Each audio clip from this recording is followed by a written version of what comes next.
Informasi berikutnya, saudara, polisi menyebut siswa terduga pelaku peledakan di SMPN 3 Sungai Raya sedang mengalami tekanan psikis karena masalah keluarga. Kapolda Kalimantan Barat menemui langsung siswa laki-laki terduga pelaku peledakan dugaan bom rakitan di SMPN 3 Sungai Raya.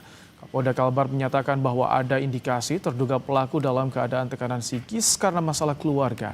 Ayah dan kakek pelaku sedang sakit. Kapolda Kalbar menyatakan penyelesaian masalah ini dari sisi hukum akan dilaksanakan dengan cara mengedepankan mencari akar masalahnya terlebih dahulu.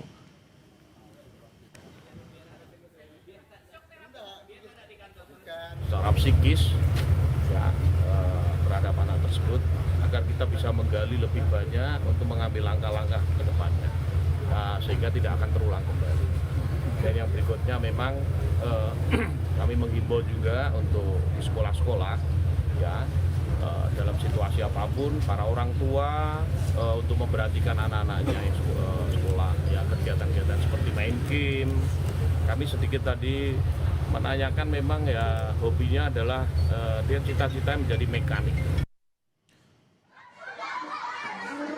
Sebelumnya, suara ledakan membuat siswa SMP Negeri 3 panik dan berhamburan menyelamatkan diri.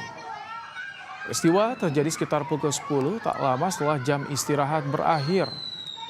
Akibat peristiwa ini, pihak sekolah langsung memulangkan seluruh murid dan menghentikan kegiatan belajar mengajar.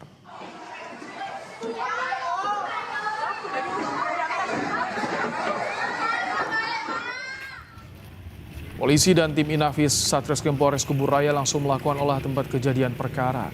Polisi masih memeriksa alat dan bahan yang digunakan pelaku untuk meledakkan bom. Polisi menyebut terduga siswa pelaku merupakan salah satu murid di SMPN 3 Sungai Raya. Polisi tengah memeriksa terduga pelaku untuk mendalami motif.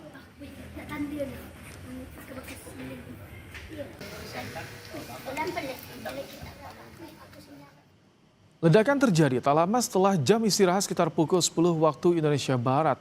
Murid yang baru kembali ke ruang kelas dikejutkan suara ledakan keras dari dalam area sekolah.